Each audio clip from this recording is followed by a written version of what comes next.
Carson Wentz. Is he done, Grant?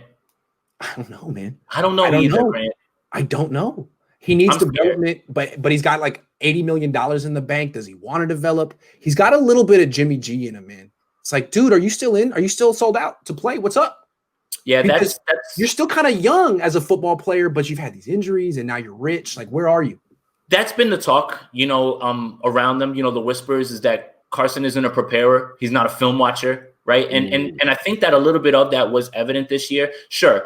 Plenty of it has to do with the way that Doug Peterson handled that team. Play calling was atrocious. They had receivers who weren't ready to step in right away. They drafted Jalen Reagor when they could have had Justin Jefferson, Brandon Ayuk, any of these guys, So, some of that does have to do it, but you can see it on the field. Missing reads, not understanding the concepts, not reading defenses. Plus, his line was awful. He was getting killed all year. When you mix all that together, I'm not sure that might be salvageable. It depends on the price.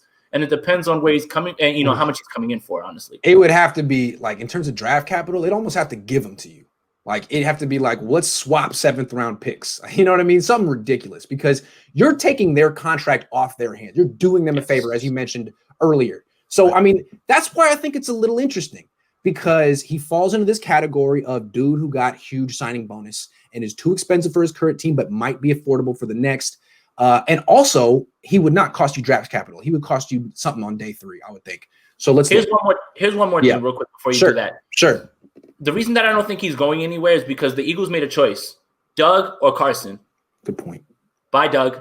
So look, you can't move off that contract. So what do? You don't get rid of the guy, you get rid of the coach. So the guy that's coming in now, I'm sure that when he took the job under the assumption that there'll be a camp battle between Hurts and Wentz, and then Wentz will win. And he can get his job back. Yep. Okay, well, let's check out the contract real quick for the sake of it. That's it. Okay, so here we go. 2021, very expensive, man. 34.6, 17%. The Eagles are screwed. If I were there, I would be thinking about moving him now because you can't compete with that. They were a dumpster fire with him making 8%. So let's look pre-June 1.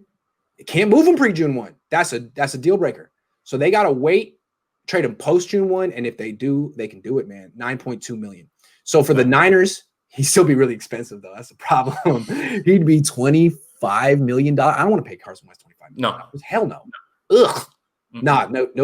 Nope. That's like when you're like in the TV, like in the store, and you think you see something you like, and you're like, oh, no, I can definitely buy that. And you check the price tag, and you're like, no, it's not. No. Hell no. Ugh. Wow, they're stuck with that. Good. No wonder they got some guy I've never heard of to be their head coach and right. Screwed.